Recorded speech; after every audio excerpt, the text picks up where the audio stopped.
Today's episode is brought to you by Rosalie Connect's Vera Kelly Lost and Found, the third book in the much-beloved Vera Kelly series, which has been called splendid and genre-pushing by People magazine and gripping and magnificently written by the New York Times Book Review. In this latest installment, Connect gives Vera her highest stakes case yet, tracking a trail of breadcrumbs across Southern California to find her missing girlfriend. She travels first to a film set in Santa Ynez and ultimately to a most unlikely destination where Vera has to decide how much she is willing to commit to save the woman she loves. Says Tracy O'Neill, the much-anticipated return of Vera Kelly turns a tight plot around the failures of family and high-stakes love, betrayal, and the unlikely adventure toward self-acceptance. This novel is a pleasure as wise as it is thrilling. Vera Kelly Lost and Found is out on June 21st from Tin House and available for pre-order now. It's exciting to have a writer back when a considerable amount of time has passed since they were last on the show. For me to ask the question to myself as an interviewer of how to explore their work in a different way, and also how things might have changed with the passage of that time. Rae Armantrout was last on the show in 2017 for her new and selected poems Partly and her chapbook Entanglements, and at the time we focused quite a bit on her interest in quantum physics, both the language of it and its concepts in relation to her poetry. This time, 5 years later, we travel through Armantrout's poetic universe from the vantage point of another interest of hers, that of cognitive science.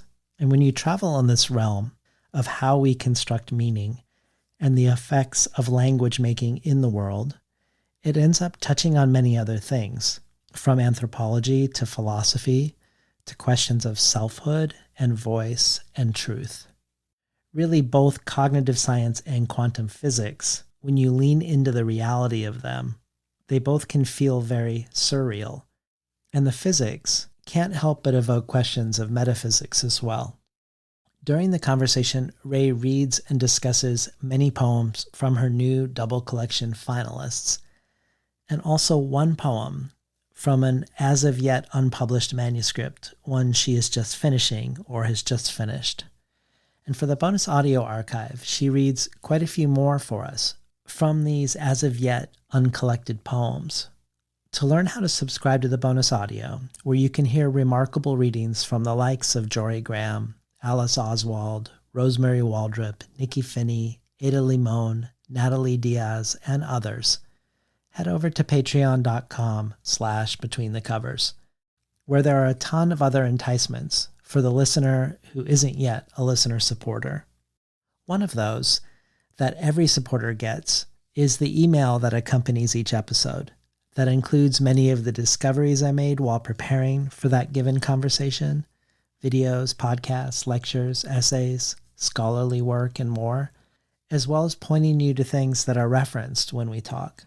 But there are a lot of other things too, including the satisfaction of knowing you are part of the community I myself am beholden to, of people who are helping shepherd the show into the future together. Again, you can find out more at patreon.com/betweenthecovers. Enjoy today's conversation with Rae Armantrout.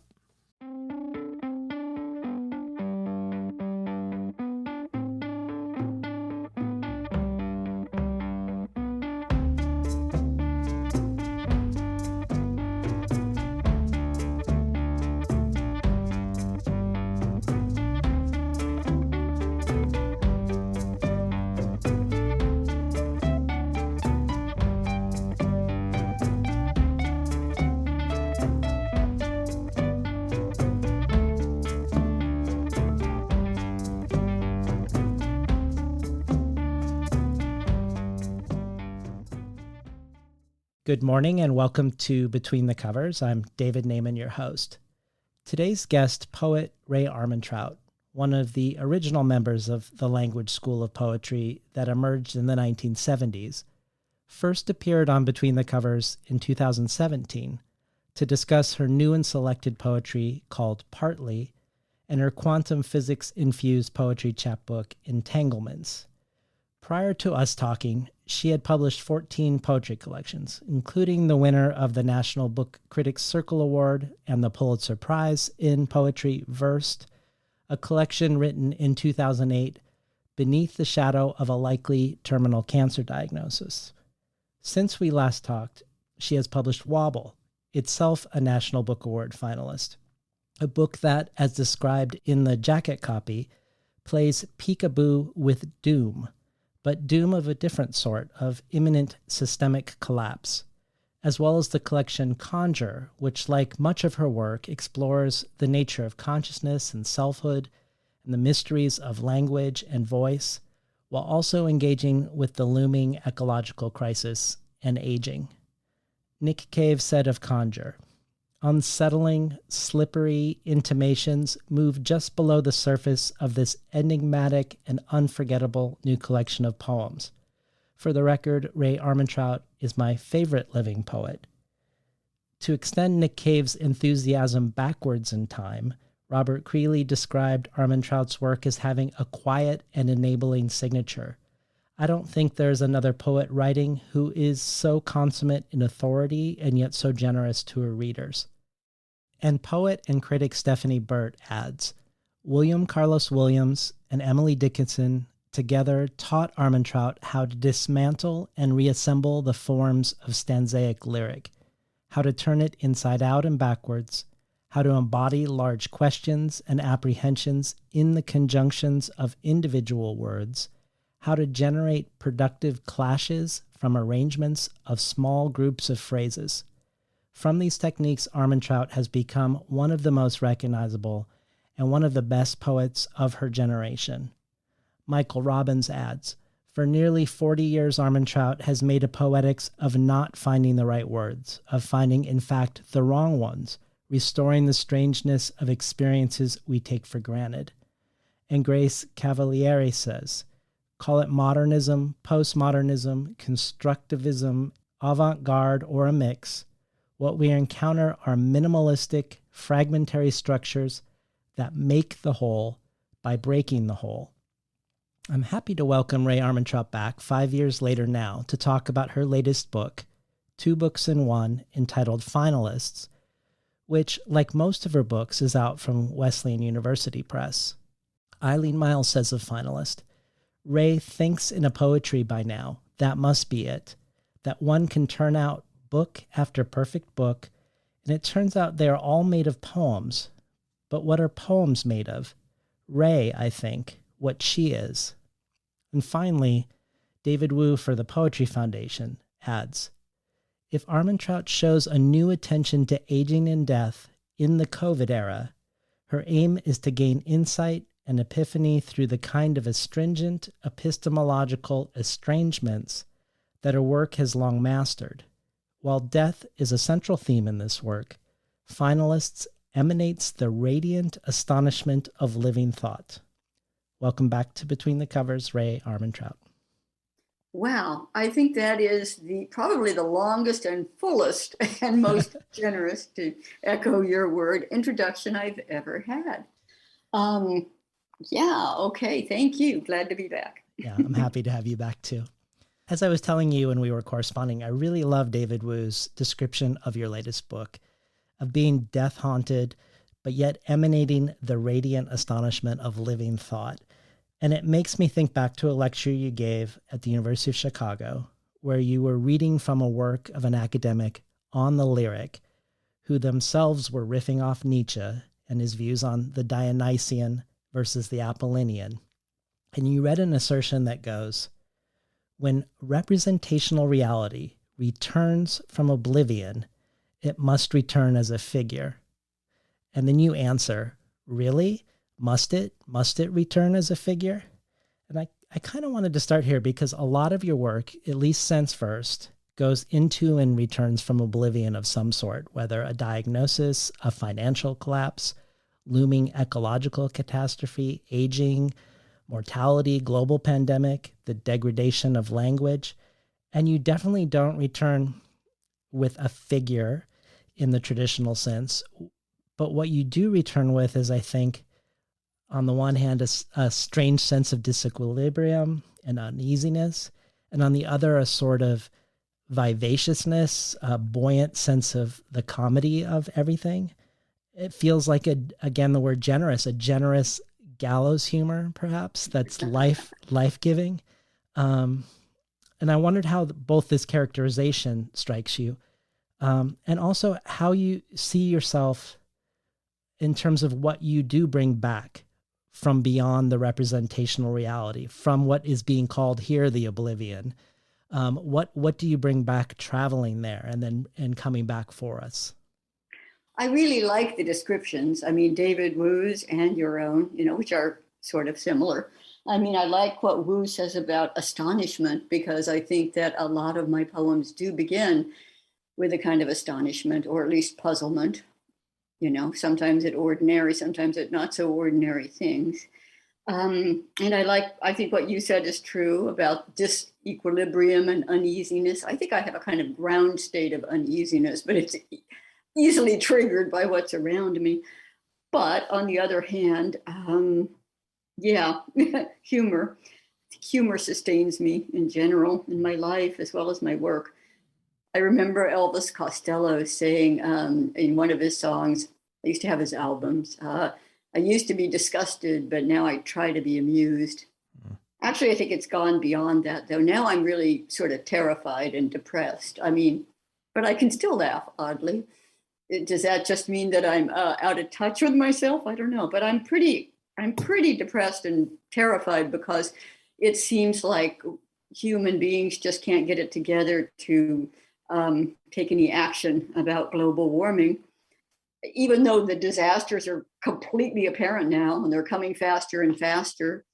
I just read in the paper just today, I didn't mean to say this, but I just read today in the New York Times that they think that we may hit that 1.5 Celsius increase that we've been warned was some kind of tipping point within the next 5 years. So there's that. Over we go. Speaking of the abyss, but now I'm getting kind of far from poetry. So yeah, I don't know if it's going to keep being possible to come back from these things, but let's pretend that it is for now. So yeah, I vaguely remember being in Chicago, and I can't remember whether I was quoting Robert von Hallberg or Mutuk Blazing, who wrote a very interesting book about the lyric. I mean, they both have, but I can't quite understand what they meant there, or why anyone would say that. It's not so much that they mentioned a figure that bothers me, is this tremendous emphasis on the figure. And does that mean, I guess I'd have to ask, does that mean that the figure of the speaker, the sort of figurative speaker, comes back in that kind of proof rock way, but he was being satiric? I have come to tell you all. Does it mean that? I mean, there's a sort of, I guess I'm suspicious that the figure returning from the abyss or whatever is going to be some kind of savior or avatar. And, I worry about that. Only I can fix it. That kind of presumed authority. I think that, the mind does resist chaos. And, if you really break down, you're going into chaos in a way. But I mean, you can hold it together, so to speak, in ways other than a cathected figure. Because I think really we're talking about cathecting a figure, whether it's the figure of the speaker or some other figure. But you can, linguistic structure, tonal consistency, sonic consistency, in the poem itself can work against chaos and can come back and, back for, if we're talking about coming back from either depression, which renders you speechless, or chaos, which, makes you incapable of much, then, there's, I think those things, the kind of underlying unity of the poem, which, like I said, can be formal or sonic or whatever, can provide whatever that figure might have provided. Well, I was hoping maybe in the spirit of you moving from depression to being terrified, we could hear the opening poem, Hang On. Okay. And then you were also wanting to read Who's Who and Vultures, which might speak a little bit to the figure or the mystery of this figure. Yeah. Okay. Okay. Hang on. Domestic as an empty shopping cart parked on a ledge above a freeway. Artifactual as an acorn barnacle. What is the purpose of barnacles? People ask the internet. Barnacles are filter feeders. They're fish tank decor, a plaque of barnacles on top of a toilet. This cluster of brittle puckers clinging to its old idea. These craters striped pale lavender for some unlikely eye. Well, I suppose there is no identified speaker there. It's things I saw. It's in two parts. You wouldn't know that unless you were looking at it, but there's a little separation between the stanza about the shopping cart on the ledge above the freeway, and then the long section about the acorn barnacles used as decor.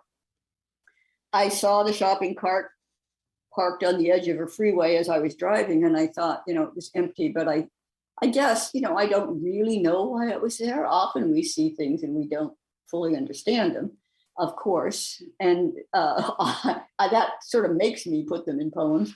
But the mental process I went through was knowing how often the homeless camp on the slopes, of the embankments of freeways.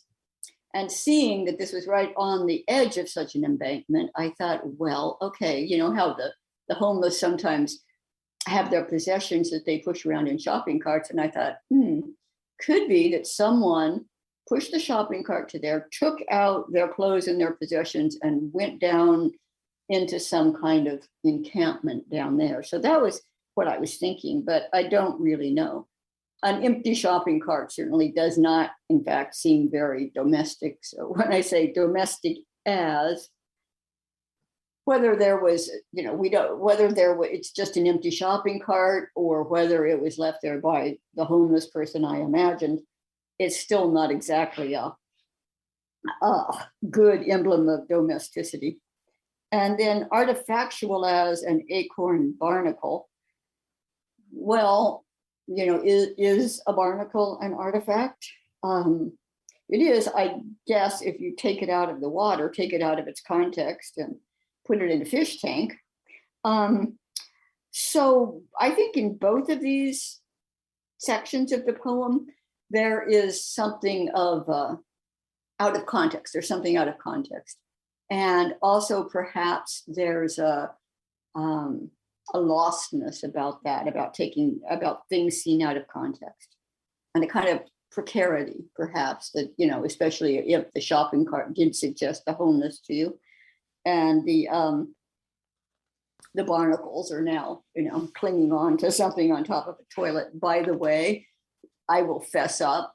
In my bathroom, there are acorn barnacles because they're very pretty. So that's why I know exactly what they look like. All right, I said a lot about that, maybe too much. Okay, vultures. A product can be authentic, an object cannot. This presents a problem. An identity can be authentic, an experience cannot. How was your sleep experience? Asks Marriott. Praise or blame is the only legitimate response. Vultures wheel over Miami. A sign that appears day after day is not a sign. The library boasts a fine collection of books written in private languages. Identity is made of select experiences. When you are genuinely sick, the leaves recede and the flickering holes between them come forward, not angels, but unnamed objects. Well, let me ask you a question that sort of folds in something from this poem you just read, Vultures, and then we can read Who's Who afterwards. In the same talk in Chicago, you went on to read the work of Andrew Joran, work that you describe as one example of what you called the negative sublime, in contrast to the way the lyric is often seen as having an affirmative quality to it. And I like this term, the negative sublime. And you describe his work as playing with subjectivity in a way where the poems can feel like they're both spoken by no one or everyone, where they're both pre and post subjective, where they could feel equally nihilistic and pantheistic. And I wonder if that gets at something about your work too sometimes, where usually we get multiple voices, widely different registers. For instance, in your older poem, The Way, the speaker could variously be seen as Jesus, as a madman, as a singer of a crappy pop song, and as Rae Armantrout. But of course, they're also all Rae Armantrout. And in a way, none of them are in any sort of comprehensive way. In your book of collected prose, you talk about the question raised by Barthes and Foucault of who speaks when a text speaks. And you say, quote, "There's another way to look at the issue. According to Derrida, every text is organized around its own blind spot. Since I tend to picture things I read, I imagine this blind spot as a kind of shadow cast by the presence of the subject position within the text. Maybe my poems are jumpy, full of jump cuts, because I'm trying to move the blind spot by switching the subject position, looking at something from different angles." And then later you continue, quote, "Since we're social, language-using creatures, of course we're constructed systems, but we're also somehow the constructors of these systems. That's the mysterious part. Maybe the border between those aspects of identity will always fall within the blind spot." So thinking of that last section of the poem you just read, Vultures, which goes, "When you are genuinely sick, the leaves recede and the flickering holes between them come forward.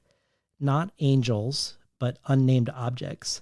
I guess I was hoping you could talk more about these flickering holes or blind spots of how you try to evoke, I think, the unnamed object, the unconstructed and unrepresented, or at least create space for them to feel as if they're there through at least one of your techniques being polyvocality, but also this sort of high-low juxtaposition at the same time. Well, let me say, first of all, that this was based on an actual experience where I, became sort of violently ill, sudden virus, and not COVID. This was a while ago. But as I was getting better, I was looking out a window at leaves, and I had this perceptual shift where instead of seeing the leaves as the objects of natural focus, I just felt like the holes around them, which were really full of the light of day, jumped out into the foreground instead of the leaves being in the foreground. And I went, oh, so that can happen. The leaves can be the dark things that recede and the absences can come forward. And it wasn't really frightening. It was sort of beautiful, but I guess it was an example of what you call the negative sublime, because it was a kind of acceptance, I suppose, of of perceptual slide, and of sort of losing my normal bearings. So, I guess angels might be the kinds of figures we were talking about before, because angels are messengers, right? They're heralds, and they come and give you the good news or the bad news, whatever. But this is not a figure that's returning with a message. It's an unnamed object of perception, which I was surrendering to at that moment.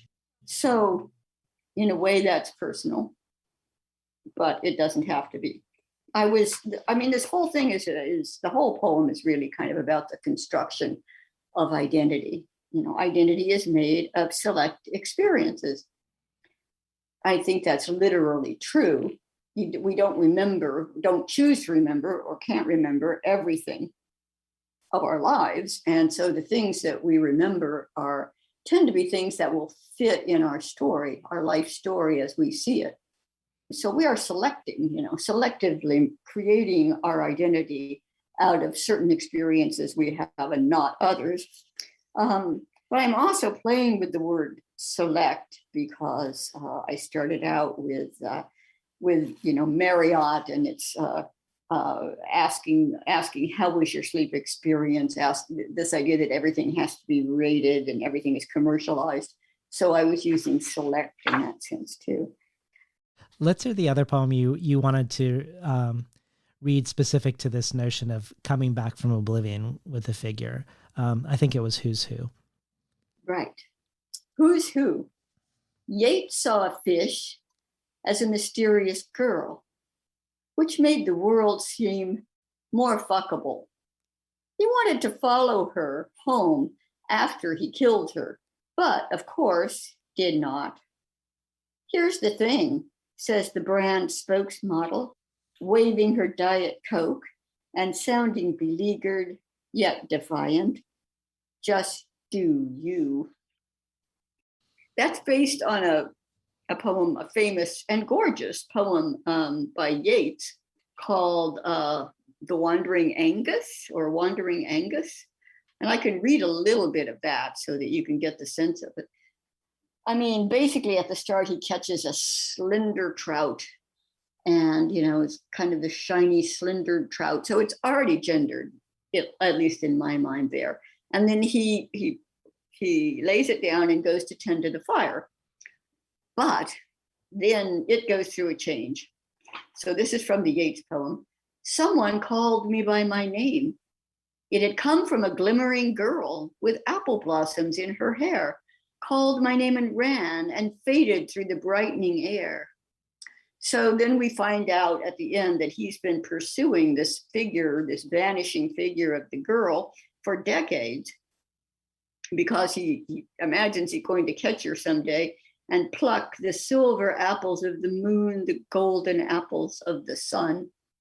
So, I mean, I think Yeats knows that this is a doomed quest that his speaker is on, and it might be the doomed quest of poetry. And it's a beautiful poem. I don't by any means mean that I dislike it, but I think that trout was, like I said, was gendered from the beginning. It was always the girl, so he killed the thing that sparked the figure in his mind, that sparked the phantom. He killed the thing and then he chased the phantom, which is, I guess, a classic male move, if I can say that. Mm-hmm. And so it just made me want to bring it down to earth and bring it forward in time. And so, Yeats saw fish as a mysterious girl, which made the world seem more fuckable. He wanted to follow her home after he killed. So, he actually killed the girl and then followed her in my version. And I think that there are two parts, of course. In the second part, the brand spokesmodel shows up.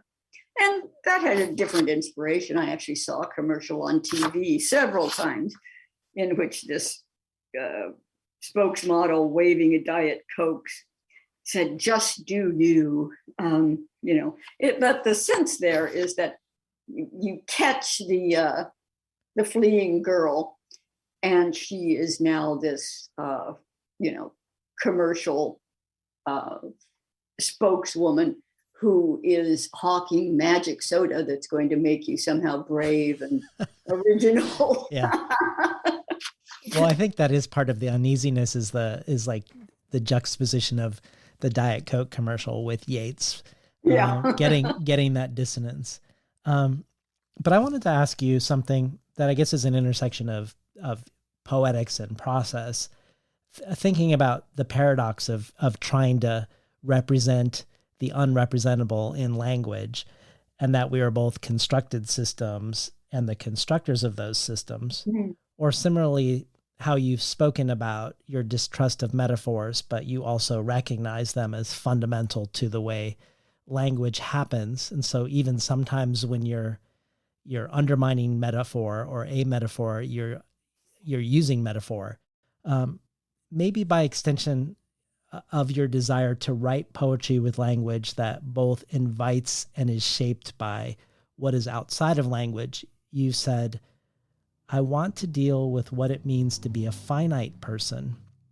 To get there, I have to admit happenstance.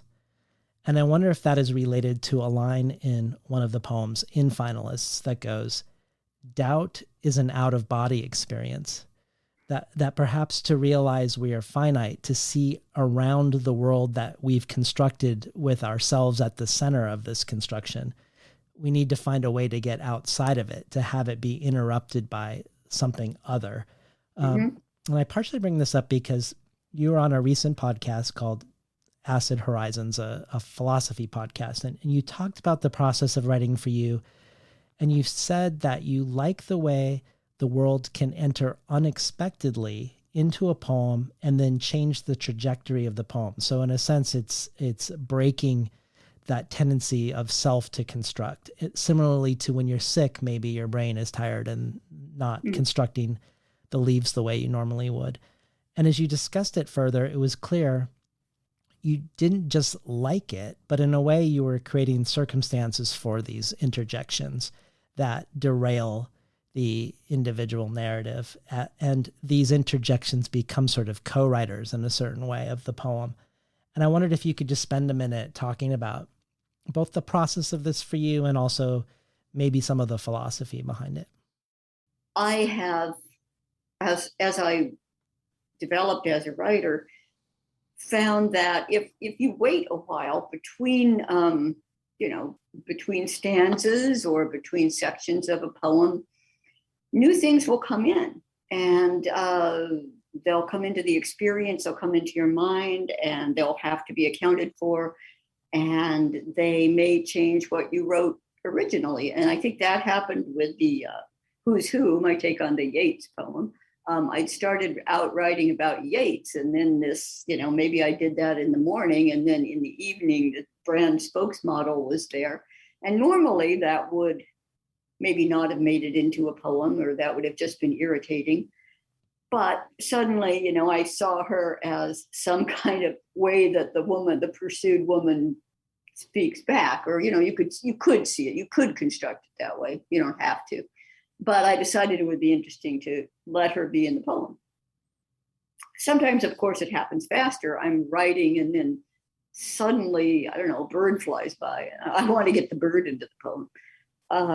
And lately, of course, I've been, and you can see this in Finalists, I've been taking care of my twin granddaughters. They're 5 now, but when I was writing Finalists, they were pretty much 2 and 3, I guess. So they were just coming into language, and maybe they were between 1.5 and 3, let's say. So, they say a lot of strange and interesting things, and some of those come into the book. And they're, there's the one called The Wound, where Renee, one of my granddaughters, was pointing at her belly button and saying more in a questioning tone. And that just had to go in a poem. Yeah. I think I'd already been writing the beginning of it, which has to do with wounds and centers, and whether if a wound becomes a center, like, if part of your body is in pain, you're going to focus on that part of your body. It becomes the center of your attention. And if it's bad enough, of your world, right, then I was trying to reverse it and say, okay, does every center become a kind of wound? And so I was thinking like that. And then Renee said more and pointed at her belly button. And the belly button is a kind of center and is also a hole. And I just, it had a certain resonance for me. And I decided to let her interrupt the poem and just put her voice in there and see what I could do with it. It's interesting because, I instantly question it. She says more, and I go, more? Sort of like I did with the figure with Robert von Hallberg and the figure. I mean, more, because I didn't know whether she meant she was hungry and she wanted more food in there, or whether she wondered if everyone had a belly button, or Yeah. or what was going on in her mind. Well, to stay in the spirit of voices interrupting. So when you were on book tour, I followed you on your virtual book tour. Mm-hmm. You mentioned in one of the conversations you were in a book club with Lydia Davis, and I'm very curious what you read and Mm-hmm. what being in a book club with Lydia Davis is like. But first, I'm going to play a question for you from Lydia. Rae, I've noticed that you seem to be constantly observing and listening and paying attention to the world around you and making notes that often later go into a poem. So my question is, do you ever turn off that observing state of mind completely and stop noticing? Wow. When did you get Lydia to ask a question? The last couple of weeks. Wow. Well, that's nice of her. Thank you. It's nice to hear her voice. And the question, in answer to the question, Lydia, yes, you have to, I think. I can sort of open my perceptions up with that kind of, where does is it from Stein, the phrase, or is it from Freud? I don't know. There's the phrase evenly hovering attention. And I can sometimes open my mind up to that position where you sort of have to wait like a spider patiently, but be looking and, feeling all around with your spidey senses. But, you can't do that if you've got to, I don't know, do a radio interview in a half hour, or get your taxes ready, or any number of the regular things that you have to do to live. So you have to be able to turn it off and on. Sometimes I get afraid that if I turn it off, I won't be able to turn it back on. And sometimes when it's on, I have trouble turning it off. So maybe that's what she's getting at, actually, is because it's sort of addictive, that state of mind. It's like a hypnosis or something, or like being a special kind of stone. So it's sort of hard sometimes to want to go back to, yep, going to pay bills. Really linear thinking. But you have to be able to, of course. What are you and Lydia reading right now in your book group? Well, we just finished this wonderful book called A Remarkable Creature. I've got it right down here. There's a subtitle. It's a remarkable creature, the smartest of the raptors, I think it's called. And it's by Jonathan Meiberg, Meiberg, who I've heard is also a rock star, the singer of some group called the Shearwaters. Anyway, he's a wonderful writer, very surprisingly. Well, I shouldn't say that, since Nick Cage has said nice things about me. I shouldn't say it's surprising that rock stars are literate. But this guy is really a very good writer. And it's a wonderful book, full of, it's not just scientific, though he gets into the science. It's full of personal anecdotes and natural history. And just this bird that he's talking about is called a caracara, and it's from South America. And it sounds like an amazing bird. It's a bit like a parrot, but it's a bit like a falcon. And they usually aren't very much afraid of humans, and they'll sort of come right up to you. They like to play. They'll take your stuff and wait to see if you come and get it back. One was in the London Zoo, and it escaped, and it was found on a tennis court returning balls. So they're very playful. Anyway, it was really a fun book, and we're supposed to discuss it tomorrow, actually. Oh, great. We'll say hi for me. Okay.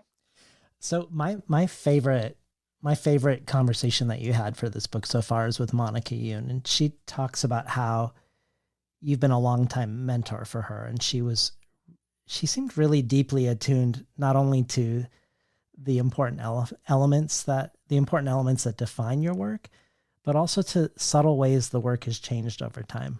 And she got very granular in a satisfying way about many things, I thought. For instance, how rare pronouns used to be in your earlier poetry and how you seem to be very actively engaging with them now. But the thing I was interested in, which I think is related to some of what we're talking about around interruption and trajectories, is how she said your latest work seems less fragmentary, like there's more continuity of thought. And your response was that you were home more because of the pandemic.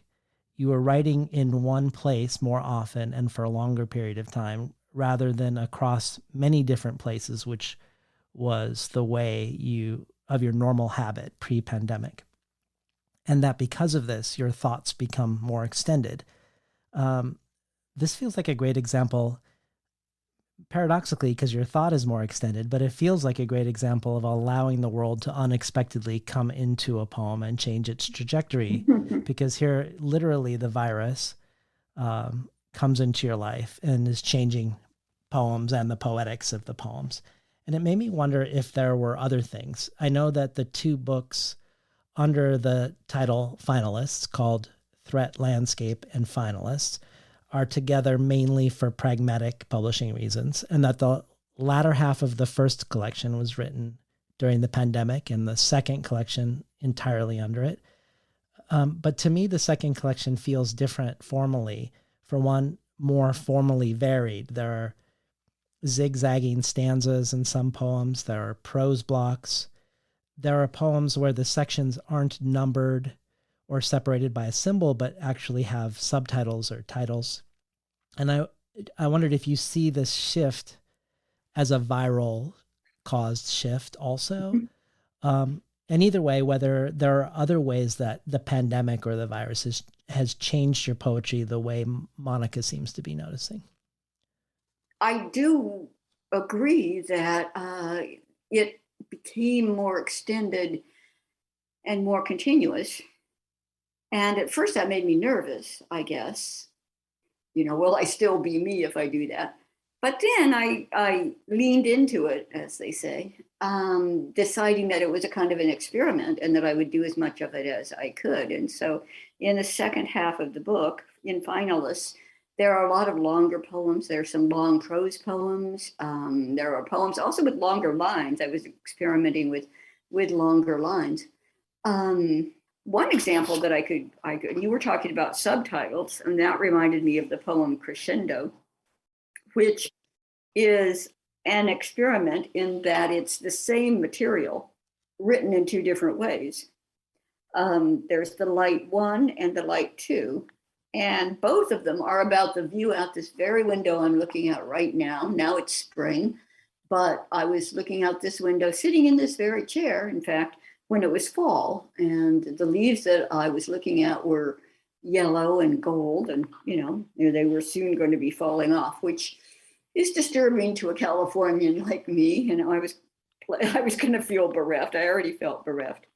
So I wrote the first one, the light 1, which is in an unusual style for me. It's in the style that I would associate with lyric poetry. That is, it has a foregrounded I, first person speaker. It's kind of talky, chatty. It's about emotions. I'm really talking to the leaves, but it sounds as if I might be talking to a lover. So, like the classic lyric, it's a first person talking to a beloved, even if the beloved is nature.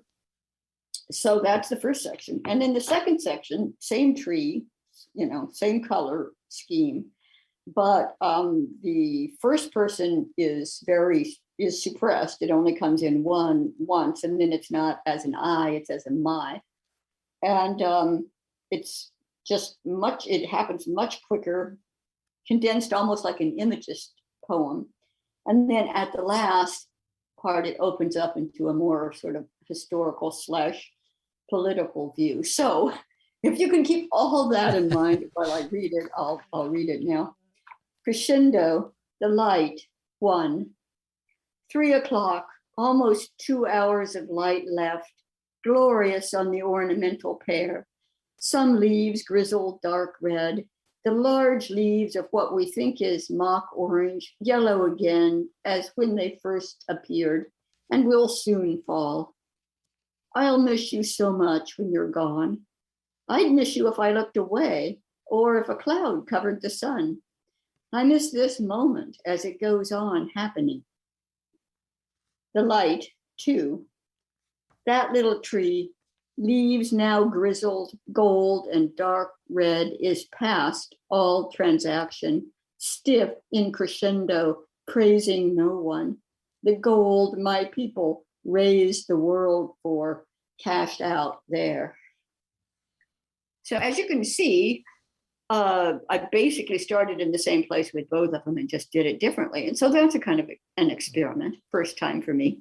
Well, I also wondered if the preponderance of plants might be another way the world was finding itself in your poems, perhaps thanks to the virus, because I was speaking to Ada Limon for the show, and she talks about how the backyard garden sort of became the setting for so many, or the stage for the drama of her latest collection. And that was largely simply because that's what she was looking at. Yeah, several of the poems that I wrote in Finalists, I wrote while sitting out on my back deck, looking around.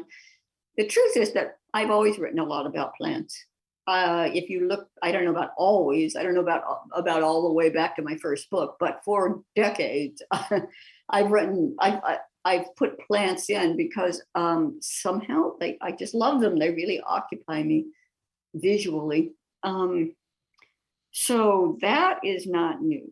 But I think that one thing I could say is that maybe there's a new emphasis on them that is caused by circumstance, in that 5 years ago, we moved up here to the Pacific Northwest from San Diego. So that's a huge shift. Very different kinds of flora to look at, different sorts of beauty, So, I mean, San Diego, the landscaping, none of it's really natural, but the plants there, the palm trees, different kinds of palm trees and eucalyptus and the tropical plants. And I mean, all of that is beautiful too. Sometimes the palm tree struck me as kind of comical, but I could use that in my work. Here, at first, at least, I was just blown over by the abundance of spring. I'll tell a little story on myself. We have 3 lilac bushes here, and everyone's always heard of lilacs, when lilacs last in the dooryard bloomed, yada, yada. My mother used to talk about how much she loved lilacs. So I thought I knew from lilacs, but the first time a lilac bloomed right out this window, I went, "What is that purple thing?" I had no idea that's what it looked like or that it was. And I mean, I just have that experience over and over now. It's like, what? So I'm sort of learning nature again, and that comes into the poems. Yeah. Well, earlier this year, I talked with the writer James Hannaham, who wrote a book of image text that also has flash fiction or prose poems that are in engagement with and interrogating the poems of Pessoa. Pessoa's project is very different than yours in that he had over 70 heteronyms. So they weren't just pseudonyms, but characters with full biographies and histories that often interacted with each other. And he would write from these different voices, but also the different characters. They would write prefaces for each other's collected works. They would translate one heteronym's poems into another language.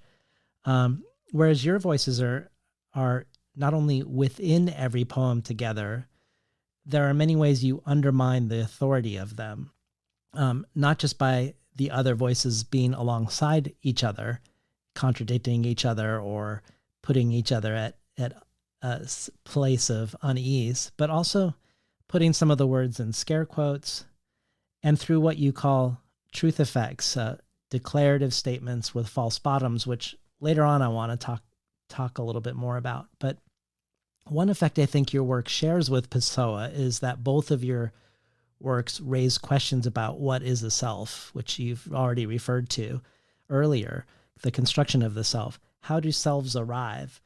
How do selves arise? How much do they truly represent, quote unquote, who we are? And how are they in relationship to language and even to cognition?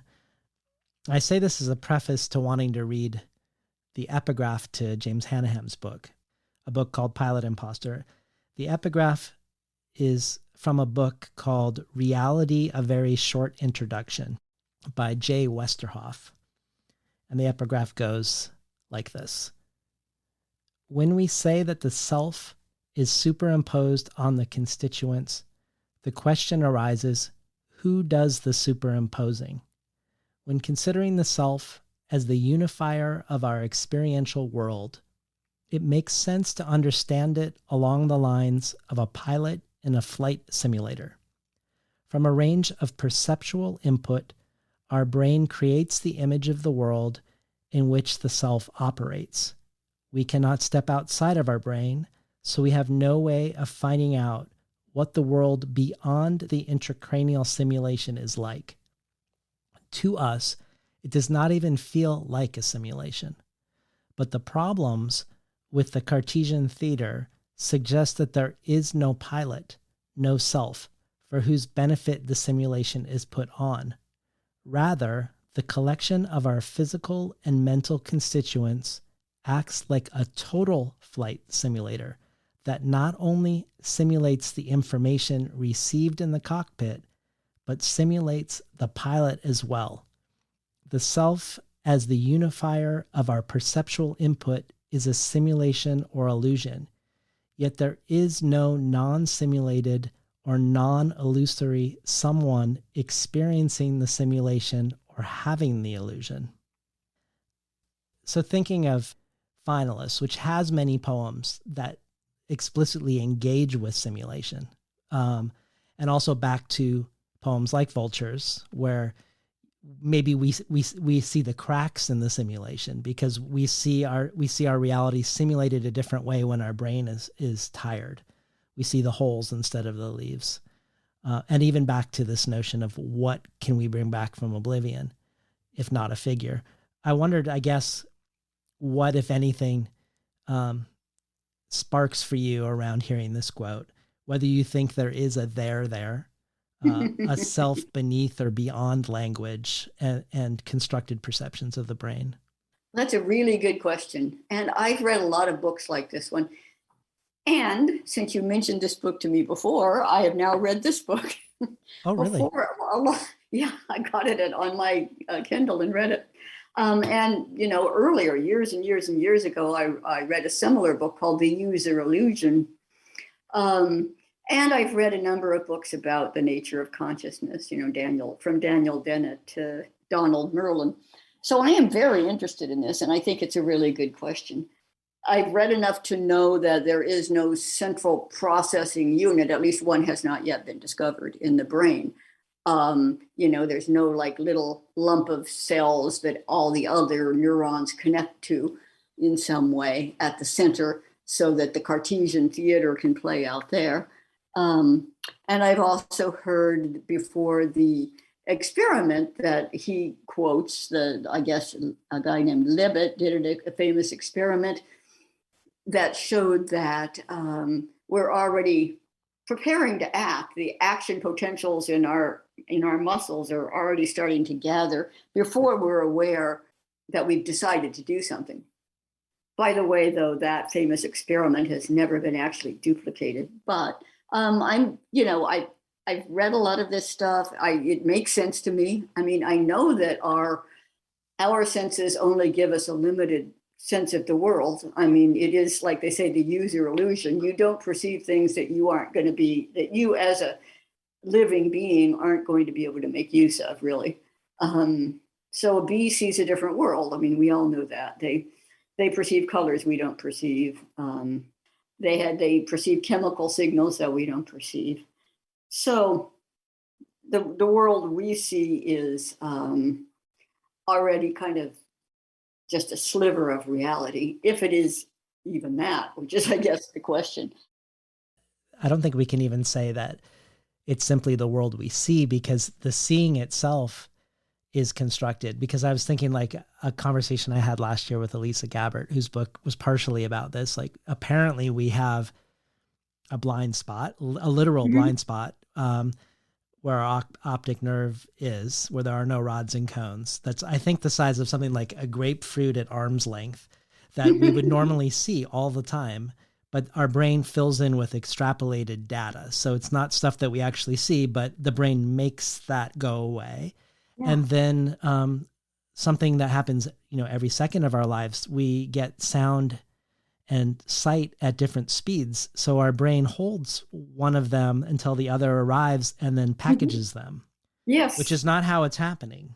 So we're not actually perception, which we usually use the word perceive as sort of how being unmediated in some way is super, not only mediated, but constructed. Yes, super, super constructed. And so that raises the question, who's doing the constructing? Who is this, running the show? But maybe who is the wrong word. I think so. Maybe we should ask what is running the show and not who, and then it becomes a little less spooky. But I do have poems about this. I mean, Recent Thinking is about simulations, and Real Life is about dreams. And they both are getting at essentially that same thing. Would you like me to read one of them? Well, actually, I'd love you to read both, if you don't mind. All right. Okay. So I had read an article about this theory that bounces around, and it really does, among physicists, among philosophers, that perhaps the whole world, the whole universe is a simulation. And how would we know? And there are some things that indicate that, that maybe it is. For instance, they talk about the unreasonable efficacy of math, of our math, which we invented. Why does it fit the universe so well? There are a lot of possible answers to that, but the simulation thing is one. So I had just read an article about that, but I was also thinking as I worked my way through it, a couple of questions, like if a more advanced civilization is, if we're in the simulation created by a more advanced civilization, are they in the simulation created by a yet more advanced civilization? And that's an infinite regress. Right. And as soon as you get into an infinite regress, you're already in trouble. It's that who's doing this question. And not only that, what are the morals of it, which I kind of get to in the end. So this is recent thinking. Recent thinking. Some say the fact that the world is computable is evidence we're living in a simulation. And the fact that the simulations we create are improving rapidly is further evidence of this. It is reasonable to think that any simulation might have been created by one more advanced than itself, a potentially infinite regress in which the word simulation becomes meaningless.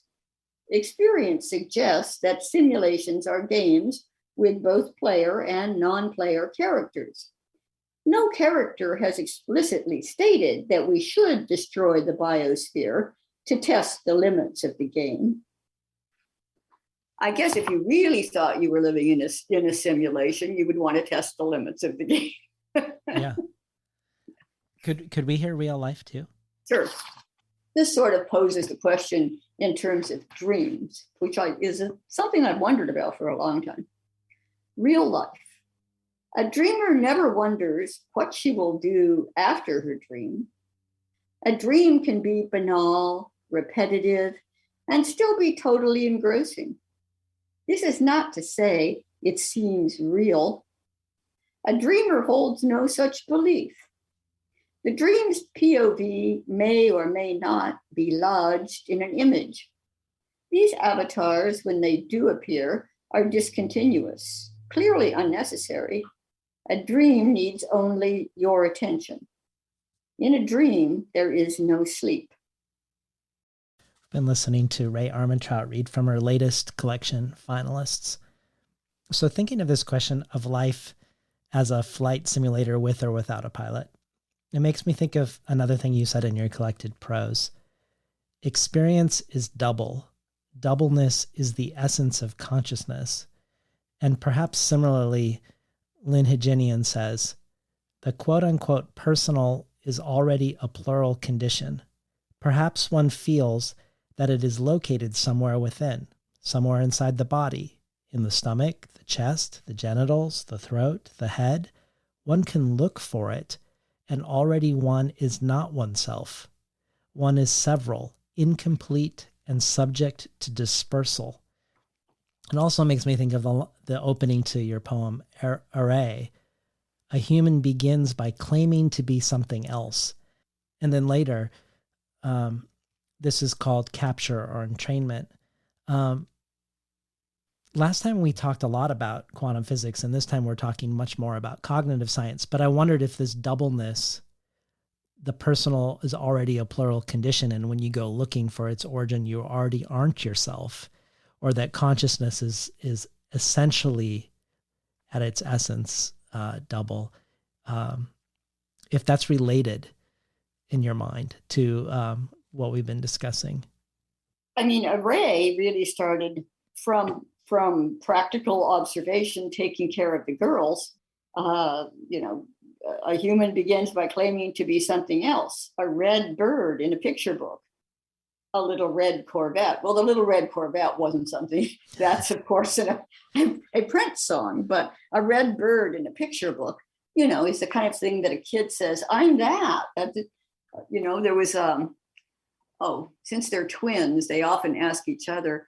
There was a sort of an airplane character in one story they were reading, and Sasha said to her sister, is that me, Renee? Am I that? And pointed at the airplane, So I don't know why, but people universally, as they're constructing themselves, seem to want to find, here we go again, a figure outside themselves to identify with.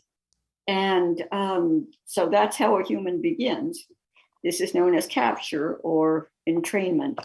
How will she split the differences? So that's the next line. I won't read the whole thing, but so I think Lynn's quote was talking about the differences, Yeah. The differences. Once you split yourself to start looking for yourself, it always amuses me when people say they're going to find their voice. That's the same kind of thing. It's like, it's over there and I'm over here and I'm going to trot over there and find it. So yeah, I think people are constantly abstracting themselves from themselves and then going to find themselves, which is kind of, a very human thing to do. I want to spend more time with that impulse. But before we do, I wanted to return briefly to the notion of letting life in to interject and redirect art making. Another thing Lynn Heginian said once about your work was, she described it as exploring the way events of the fleeting moment enter and alter the present. The result isn't abstract in the least. It seems very practical. It's a sort of quote-unquote realism, the perennial bifurcating realism of ever-changing parameters. I love this description of the perennial bifurcating realism, which also has this doubleness to it, repeated doubleness. But also wanted to talk about what feels like on the surface a departure from realism, though I wonder really if it is, or if maybe the real is surreal. But these poems are full of ghosts, angels, phantom limbs, illusions, simulations, mistaken identities, and as we just learned, dreams. One poem has the great line, "It's true dreams have no meaning, dreams are meaning." But also all of this feels connected to doubleness, this a sense of haunting, an overlay, an echo of things that either are or aren't there. Maybe again goes back to the pilot also. But I wondered if you could speak to this thread going through these two books of what seems like the surreal or the unreal. It's true that comes into my poems a lot. going, not just in this book, but going back a long ways. I mean, the word God comes into my work quite often too, but I'm not really a theist. So it's hard to say why it does. I was raised with religion, I was actually raised as a fundamentalist. So God was a big presence when I was a kid, and I was raised knowing the Bible. I'm glad that I was, actually, because it gives you a lot of literary references. But so there are, and I don't believe in ghosts either, but there are a lot of these presences in my work. I think that we are, or I at least feel, haunted by meaning, by the idea that there's a meaning, that things have a meaning. And it's like meaning is the ghost, it's the thing that is or isn't there. I mean, things may or may not mean anything. You can ascribe a meaning to them. But we feel, I think I can speak for other humans here. I tend to do that. So we just feel driven to find meanings in the things around us. And I'm no exception to that. But I think that's a kind of haunting that I'm not sure what we're looking for when we do that. Also, when we compare things, when we say, especially in poetry, when we say one thing is like another, when we use similes, what good is that really? How does the second noun help the first noun? How does the third noun help the second noun? So it's like we're chasing meaning down this up or down a ladder with all these different rungs of synonyms on them. But just like in Yeats's poem of the Vanishing Girl, we never really get there because we're never finished. We might feel finished. You finish writing a poem and you think you sort of got it, but then the next day you read it and you didn't really get it, not entirely. So it is an instant and a continuing chase. And I think that's the haunting, Why don't we hear the poem Ghost World as one of many examples of this less than real or more than real or unreal? Okay. Ghost World. Memories are ghosts of people not yet dead. Everyone believes in them, believes them. When they disappear, they let the cold in. In the cold, things come closer without moving, becoming more and more distinct. It's not possible to touch them. The conjunctions are frozen, the hinges. Now, tiny birds are bouncing through the corpse of the wisteria. Been listening to Rae Armantrout read from her latest book, Finalists. So to return to this phenomenon we're puzzling over around why we have this inclination to point outside of ourselves and then find ourselves there and then return. I'm gonna propose something or talk about something that's gonna seem like I'm traveling far from what we're talking about, but I myself will return. So I'm going to point outside and then come back. I remember in an interview from your past where someone asked you about beauty and poetry, and you said you thought our desire for beauty was part of what defined us, that you thought, contrary to the predominant theories, that what differentiates us from Homo erectus was our impulse toward ornamentation. And some of the poems in Finalists are wondering what makes us human. It made me wonder if you read in this area also. Your comment made me think of a conversation that I had with a Harvard anthropologist and primatologist, Richard Wrangham, many, many years ago when I used to have a health show. He had a book called Catching Fire, and his theory was that what defined us as a species originally was not tool making or meat eating, as the predominant theories have been, but fire. And that so much of what we are now is actually entirely dependent on fire.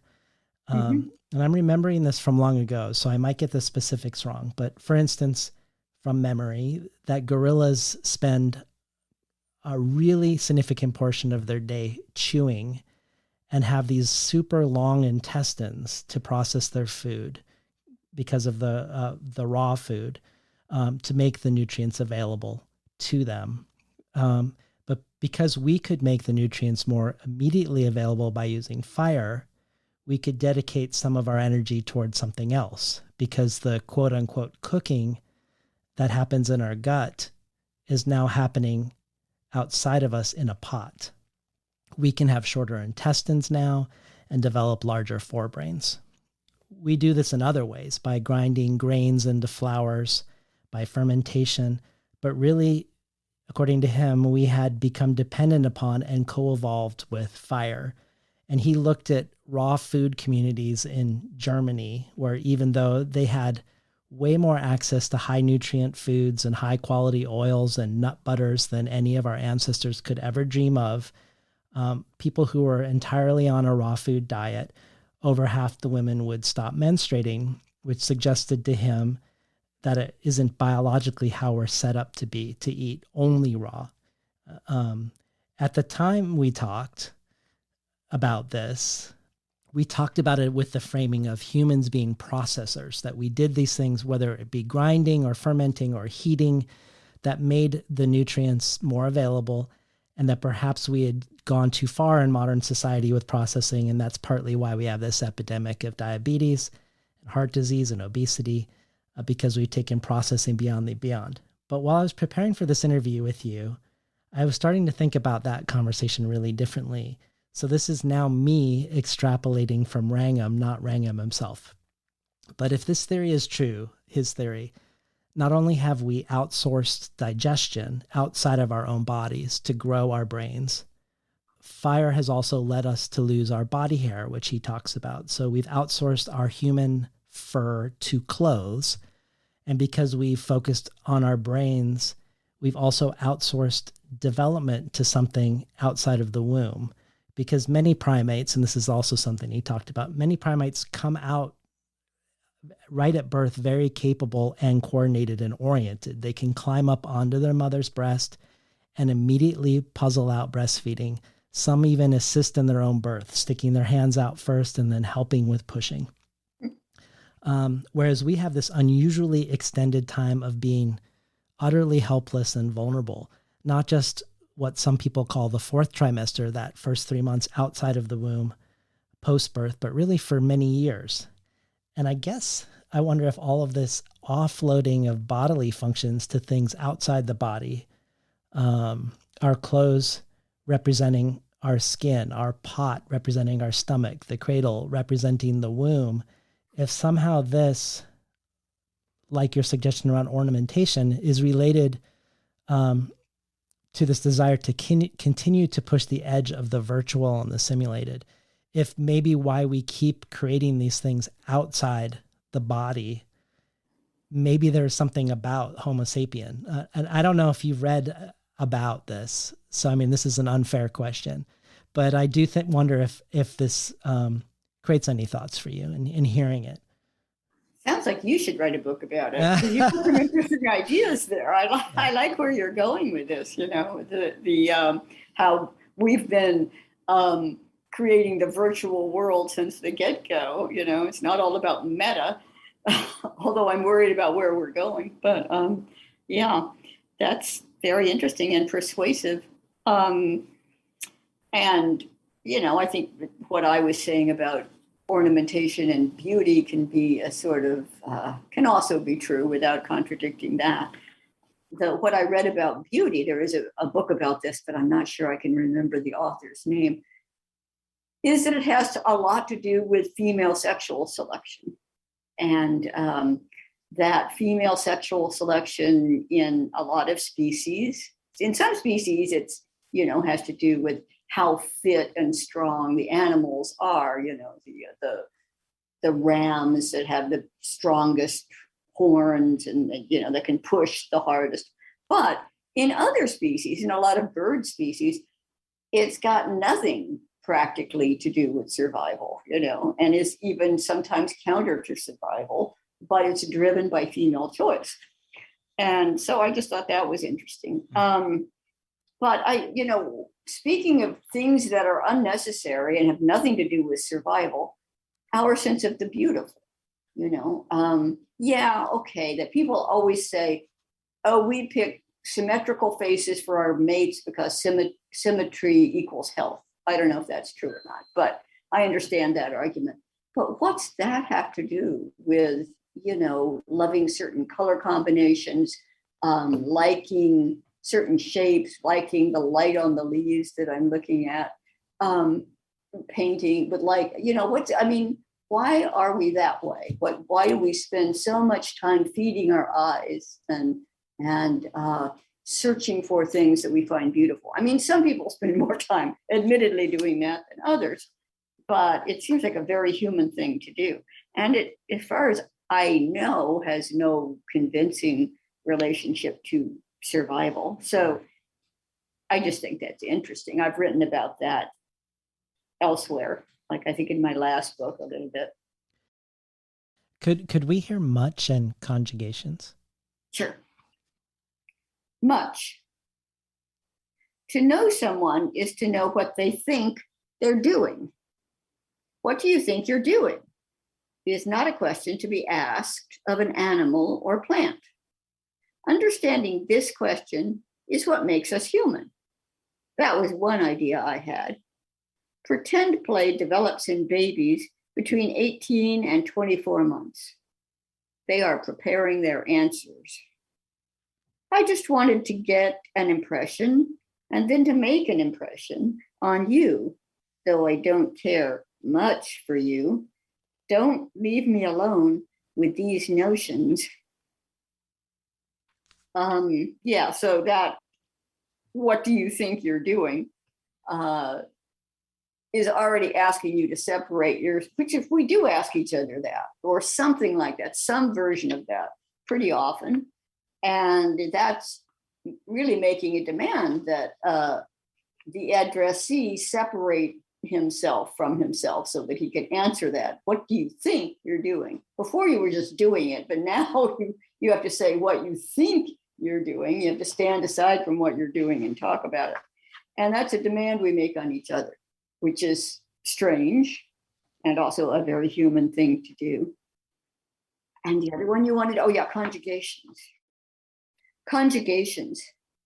Declarative pointing precedes language.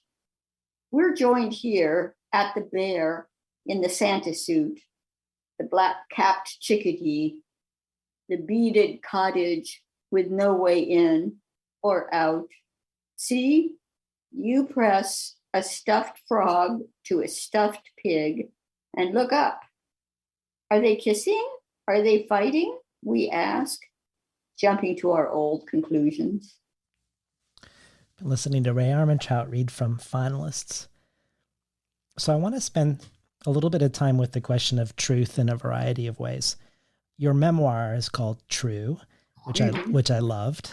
And what is true is that everything that is true seems in doubt.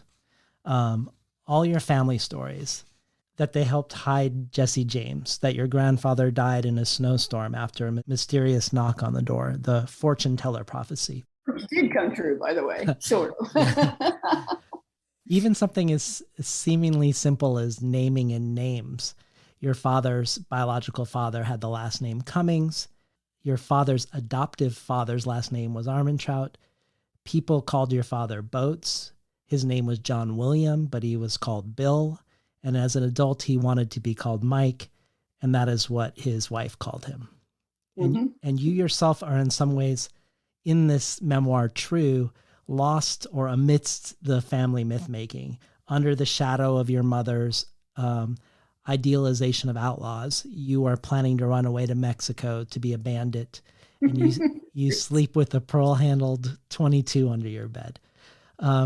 Later, when you take LSD, you see yourself as a pastiche of imitations and reaction formations. Quote, most of what I called, quote unquote, me was a system of defensive barricades. And I think sometimes that I became a poet in order to defend myself from dubious stories. I wanted to use poetry as a truth detector somehow, to separate true from false.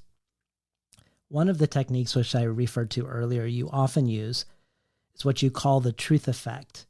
And you often create statements that you describe as having false bottoms. And I wondered if you could talk about these, why you try to create this effect, some of the techniques that you might use to achieve one, and how it relates, if it does, to this notion of poetry as a truth detector. Let me give an example. I think that is going to relate to what you were just saying. The poem Lions, which is on page 101, is just creates a couple of truth effects and false bottoms right off the top. So I'll just read it, it's short. Lions. Lion taming exists to make us think that the ferocity of lions is fake. Or lion taming exists to parody our sense of human mastery over the earth. Of course, any thought is a shot in the dark, but a poem exists to contain it. Now a thought is a watched pot. So, of course, the first two stanzas are really declarations about why lion taming exists, but they're completely different. They're contradictory.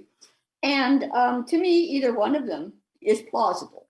I'm not going to say true, but I'm going to say plausible. It's plausible that lion taming exists to make us think that the ferocity of lions is fake. So we'll feel more comfortable somehow, more reassured about things that roar. Or it's possible that lion taming exists. First of all, you would think it would be that lion taming exists to assert our sense of human mastery over the earth. But, now it might be to parody it because lion taming obviously looks and is so fake.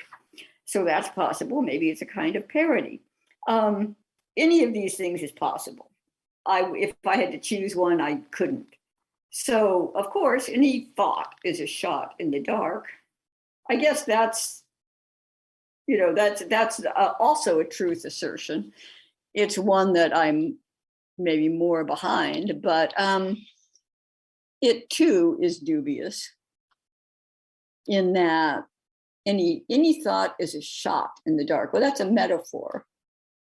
And I'm kind of untangling metaphors here or putting them in question. Now a thought is a watched pot. Is part of the truth effect sonic? Because when I hear you say it, it feels good to hear it. Like there's something that coheres in the every thought is a shot in the dark, feels convincing or seductive. So right, huh? Yeah, I know. I think that's absolutely true. I think if something sounds good, it's easy to believe. This is probably something that Trump has learned. No, I hate I'm comparing myself to Trump. Oh my God. No.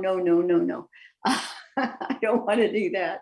But no, I think that's right. If something sounds good, there's the beauty effect again. If it sounds good, it also sounds true, at least for a second, at least until you question it. And I think it's healthy to question the things that you hear that are made to sound good. You hear a lot of things in commercials that sound good, but you should think twice about them. So a thought could be a watched pot. Yeah. Well, let's to your chagrin, spend a little bit more time with Trump. Another line in your memoir is, "My life was leading me to the conclusion that received opinion was my enemy." And that makes me think of one of the ways you recount the origins of the language school of poetry. One of the stories about the origins of the language poets is around the way language was used to spin the Vietnam War, and a subsequent attempt with language poetry, to look at the truth effects of language, to destabilize the authority of the speaker, to reveal the weird ways language operates and influences that are usually hidden from us.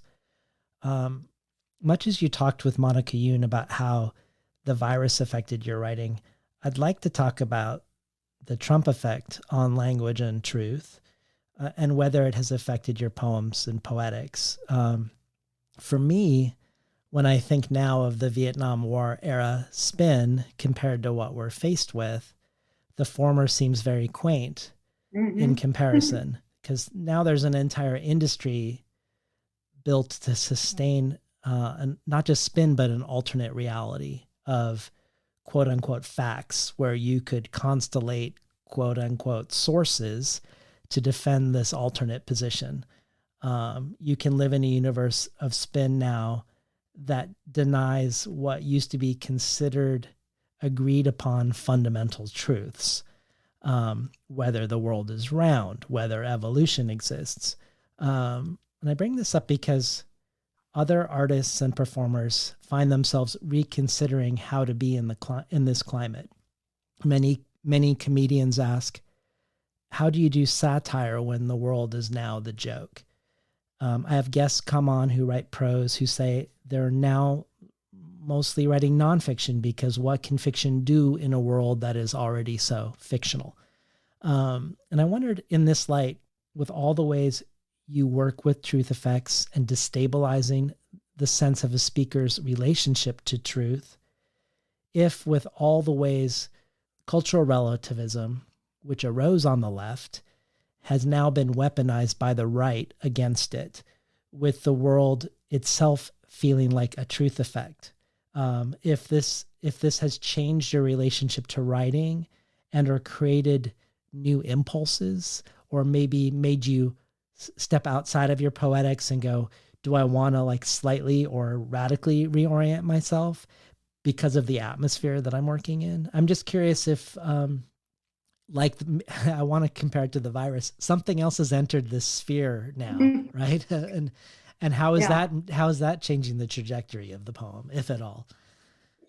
Well, I'm with you. I understand. And I think that's very true. That is where we are right now. And that is where I am too, wondering about that. Because the idea that you can use irony or found language or one of those devices to unpack and reveal the lies that the powerful might want to spin now seems kind of naive, because, all right, you've unpacked it. There it is. There it is out in plain day. Still no one does anything about it. I mean, it's completely obvious. Global warming is now completely obvious. The disasters are coming one after another, the fires, the hurricanes.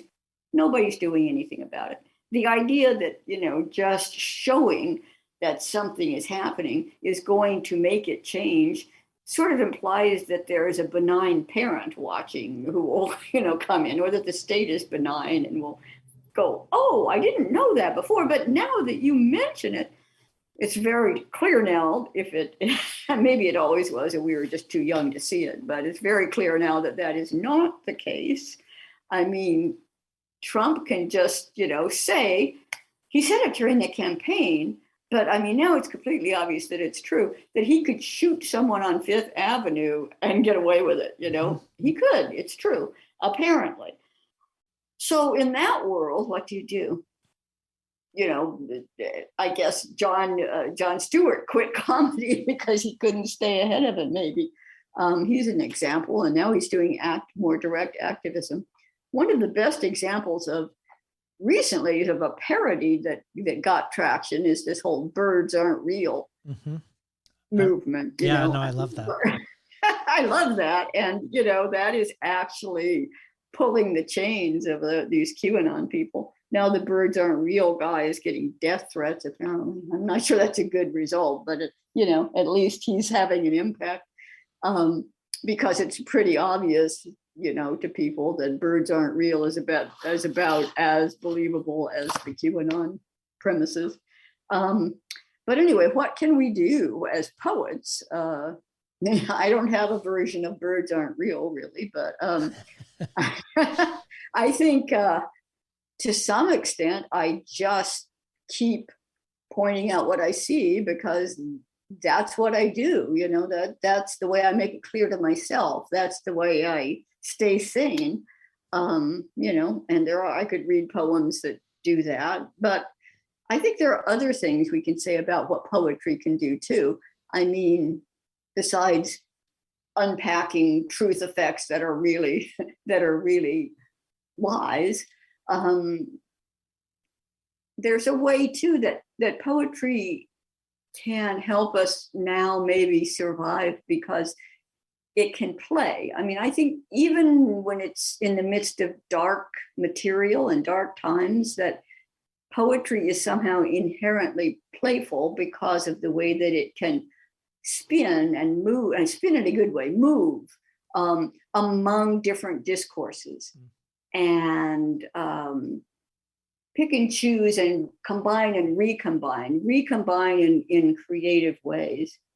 And I think play has to be flexible, and poetry can be flexible, maybe in a way that it's harder for fiction, because fiction has to, and I like fiction, I read fiction, but fiction has to do this whole worlding, and then it has to create characters and set them in motion.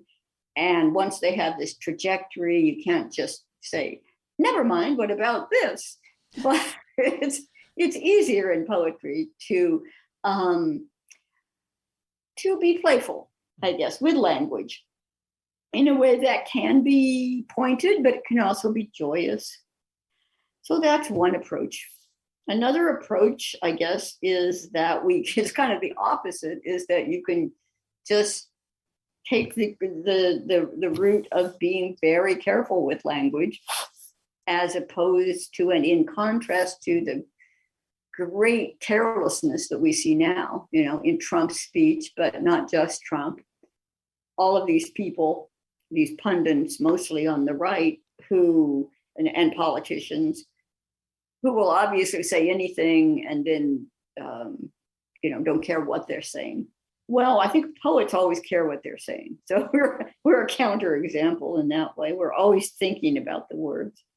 And even if, we're not saying something that we think is true, even if we're saying something else, we believe in the word choices we're making, or else we try harder and do something else.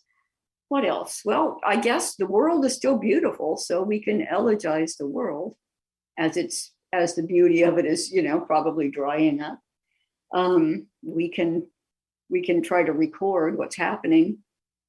I guess that's what I'm thinking of. I wish I could do that, just kind of make a record of what's happening, but I don't know if I can do that or not, because I think a lot's going to be happening soon. Yeah.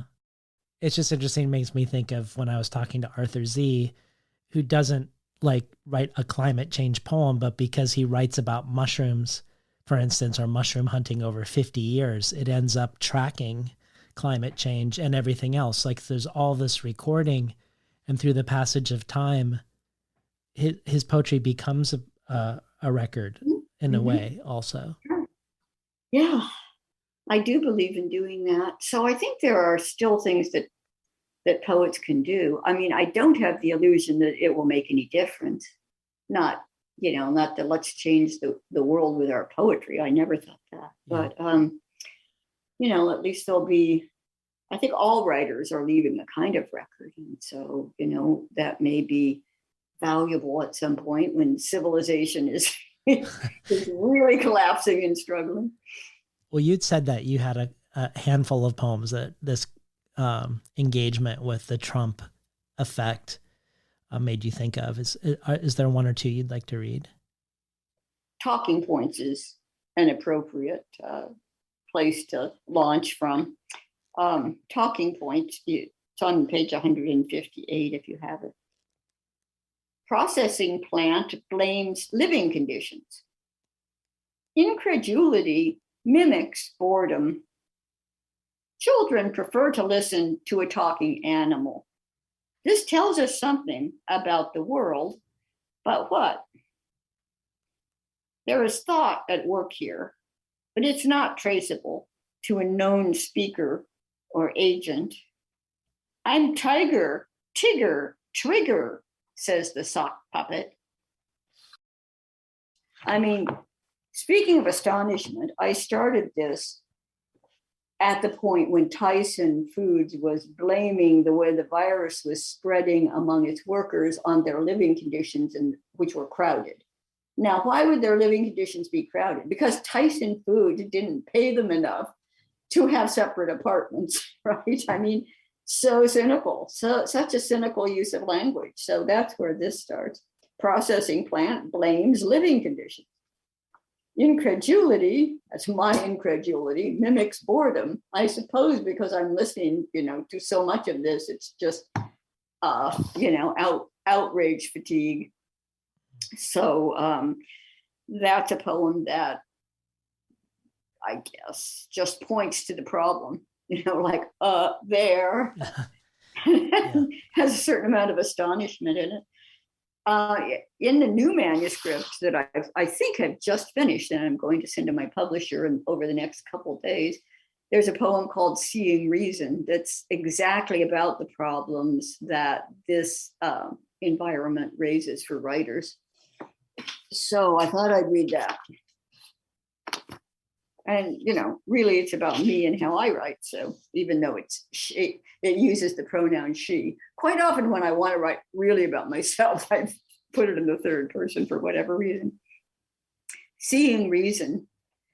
She might have to retire her banshee voice, her campy, scary voice, her know-it-all, don't you believe it voice. She would miss it. It had taken her this far. Plus, people seemed to like it. When you heard that voice, you couldn't tell which side of it you were on, the sender or the receiver, the know-it-all or the well-known, which meant you got to choose. Was that why she'd adopted it? Or was it as a way to scold and warn without being too off-putting? Whatever, it was time to let it go. What was the point of warnings when desiccation, inundation, plague, extinction, and the murder of children were on constant display? No one needed to be told that they had no idea when the next bridge would fall. And pretending to speak for the disasters now arriving all at once was madness. But she had switched into the third person, past tense, slipped into a time when what mattered was to see reason. Thank you for reading that. Maybe to just do a brief pivot into the comedy of the horror. A long time before Trump, you were in conversation with Tom Beckett, who was interviewing you.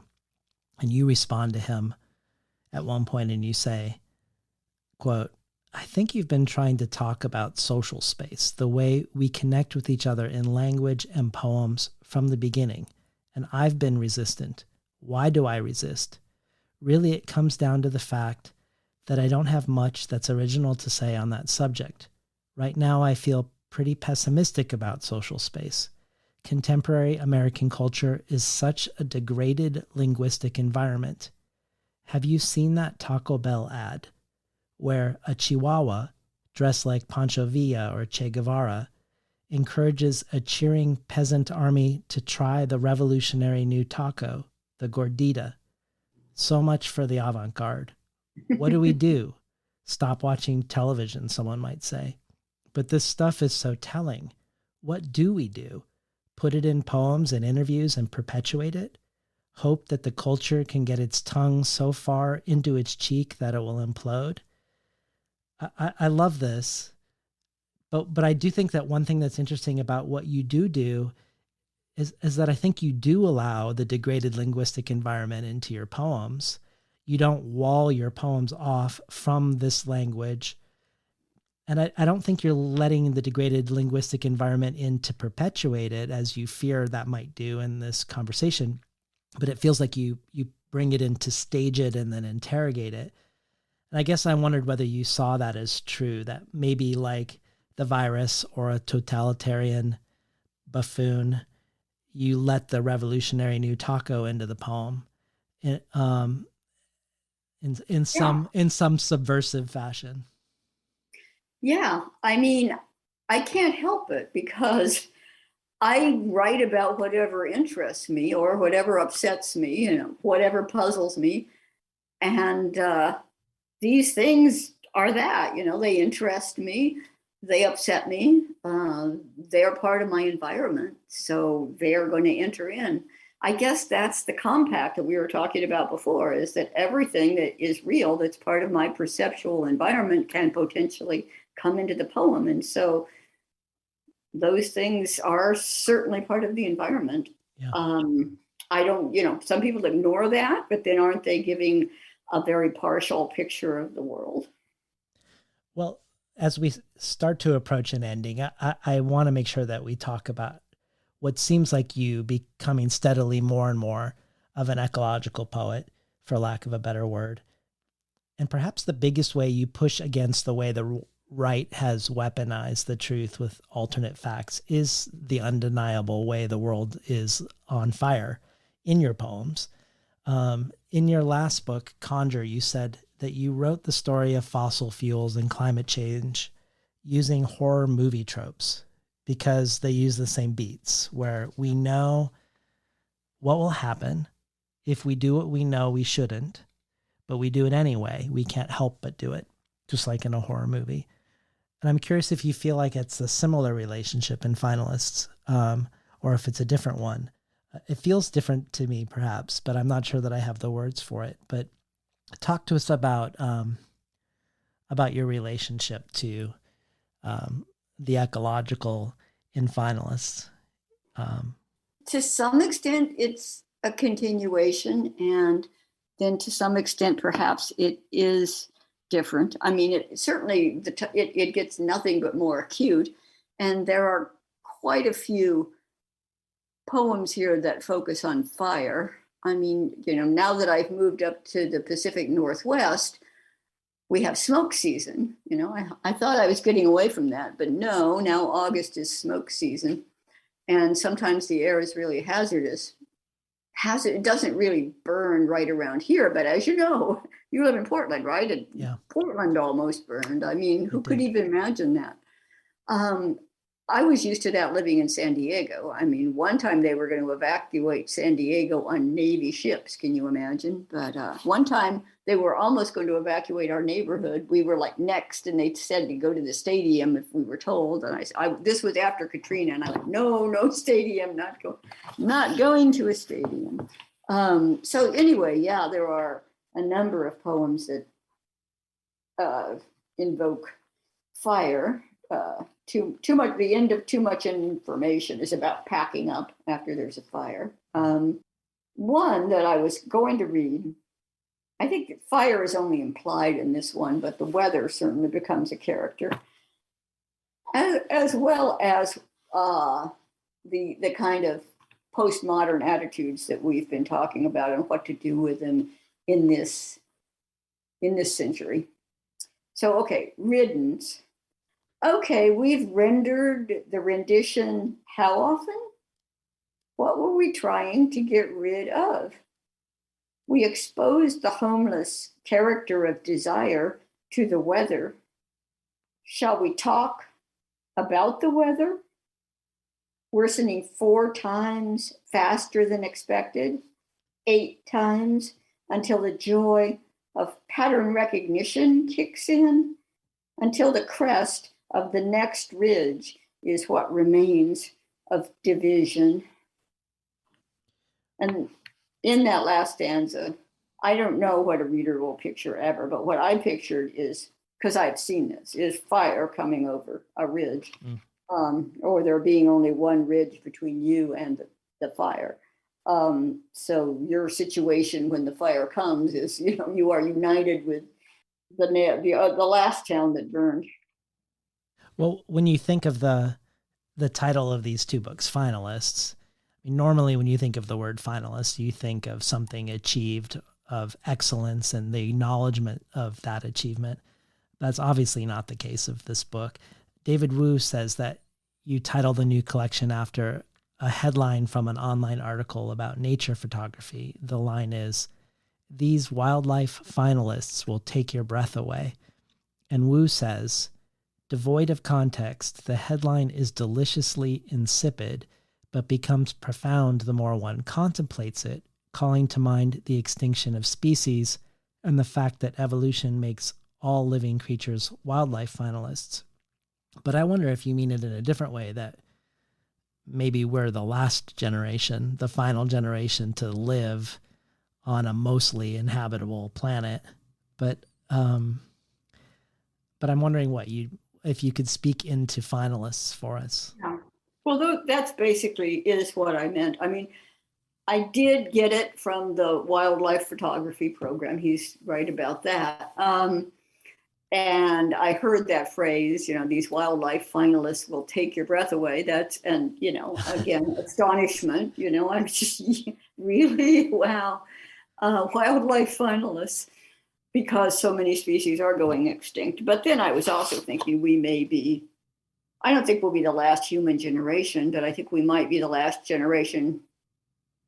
I think even in my lifetime, which won't be as long as yours, we're starting to see temperatures in some places that are, unsustainable without air conditioning. That's been happening in Pakistan just recently.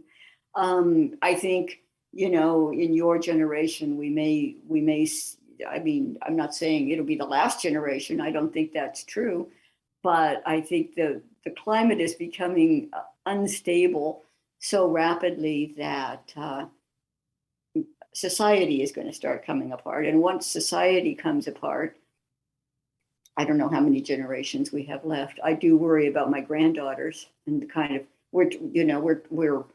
I shouldn't go on and on about this, but I mean, we are trying to teach them, to prepare them for the world as it is, but the world that they're going to live in is not the world as it is. So,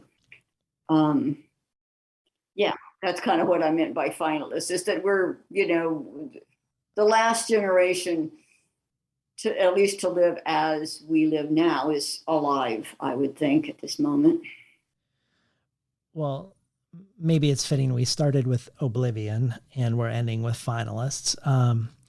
One thing, Monica, you noticed about this new collection was how much we appears in the book, and that we see the word we most often and most urgently when you are talking about climate change. And she asked you if this had to do with humanity or community. And you said, well, we are screwed. I guess this is, I guess this is some sort of community, which is very much captures your humor, I think, in your poetry. The first line of your first poem, Hang On, is domestic as an empty shopping cart parked on a ledge above a freeway. And obviously, as you mentioned, this is the last thing we think of with the word domestic, which we might think of as being safe and protected. But maybe we are all the screwed barnacles hanging on now. But let's end nevertheless with a different vantage point, not of the barnacle, but of the panicle. So maybe you could introduce us to panicle and panicles, and then bring us home with a reading of panicle. Okay. I think that's a good idea. Panicle, I did look this up before I used it as a title. I'm trying to remember now. It's a flower form. I think it's a flower made of flowerets. So this poem was one of the ones that you were talking about, the kinds of poem that was written in the backyard during the first year of the pandemic. So really it was written about this time of year 2 years ago. And it was written mainly sitting in my backyard. So the things that are mentioned here are things that I saw or heard then. One thing that's unusual about this poem for me is that the phrase "the hope" appears 4 times. I mean, it's not unproblematic, but it's also not ironic. So anyway, I'll just read the poem. Panicle. The hope is that the fungal mycelium exchange messages through a vast underground network. The hope is that we're not alone. A small black spider cautiously explores the wet plastic trash bag. A woman somewhere across the street says, "I don't know," and laughs. The hope is in the facts. Buzzing, a bee slams time and again against a blue-black wall. The hope is that the universe is formed of an infinite number of Y-shaped prongs rocking stiffly in the wind, spitting out lilac panicles. Thank you so much for coming back on the show today, Rae. Well, thank you for inviting me. We are talking today to the poet Rae Armantrout about her latest collection, Finalists. You've been listening to Between the Covers. I'm David Naiman, your host.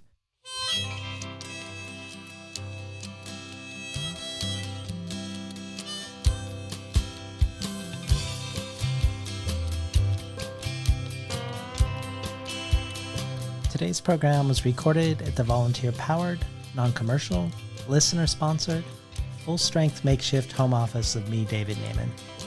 For the bonus audio, Rae contributes a reading of poems of her next, as of yet, still unpublished book for us. These poems join readings by everyone from Layli Long Soldier to Padraig Tuma to Jory Graham to Ada Limon. If you enjoyed today's conversation, help ensure the future of conversations just like this by joining the community of Between the Covers listener supporters at patreon.com/betweenthecovers, where you can check out a wide variety of potential benefits of doing so, including potentially the bonus audio. Or if you prefer a one-time donation, you can do so by PayPal at tinhouse.com/support. I'd like to thank the Tin House team, Elizabeth DeMeo and Elisa Ogie in the book division, Jacob Valla in the art department, Becky Kramer in publicity, and Lance Cleland, the director of the Summer and Winter Tin House Writers Workshops. Finally, I'd like to thank Imre Lodbrog and Barbara Browning for creating the outro. Their album, Imre Lodbrog, A Sapati to Me, can be found on iTunes. And Barbara Browning's trove of ukulele covers can be found at soundcloud.com/Barbara Browning.